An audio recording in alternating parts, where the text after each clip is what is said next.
Okay, once again I'm running into big problems with this VFO. It does not want to stay where it's supposed to stay. I had it on the 3916, I had it on the 7290.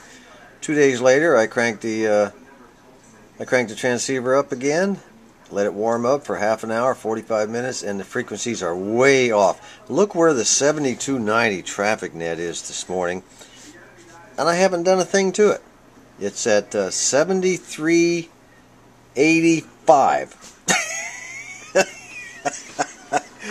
Well, I'll tell you what happened.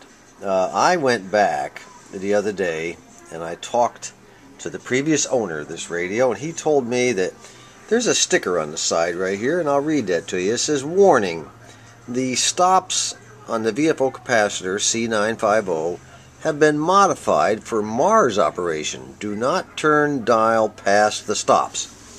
Well, I was talking to the previous owner, and I said, "Oh, what does that mean? What does it?" He said, "Well, we set it up for Mars. You know, this radio was not capable of bringing in military radio system frequencies. The prior owner was a Army feller, the one who bought it originally." And he said, "So what we had to do is modify it so we could go beyond the plate limit of the variable capacitor inside this VFO box chassis." I said, "Well, how did you modify that? I mean, how did you make that happen?" He said, "Well, you know the phenolic little phenolic pieces, the little wafers that's on the end of each of the setup on the end of the movable plates on the on any kind of variable capacitor." I said, "Yeah, the stops. You know, it goes so far, and then this brown phenolic, or I guess is what they call it, thing stops it." He said, "Well, that got broke off, so we could go beyond the limits of the variable capacitor."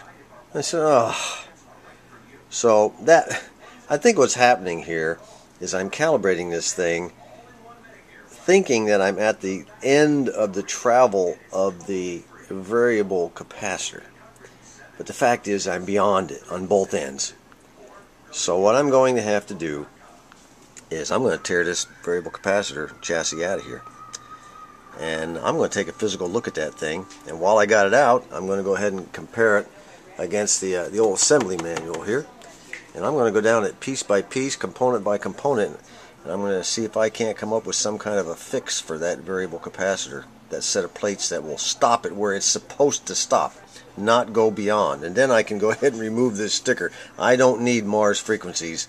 The military used to use Mars frequency. I don't know if they still do. I assume they do, but it's no longer, it's all digital now. And so this is no longer needed, and I don't need it anyway. It was a way for military people to contact stateside, talk to their folks, you know, when they were overseas. They could go down to the Mars station and get an appointment, then they could show up, and they would be on one end, their family would be on another, and it was a way for them to talk, you know, linking and relaying along the way from one military station to the other on the Mars channel. And you can look up MARS on the internet and see what it stands for, military something or other.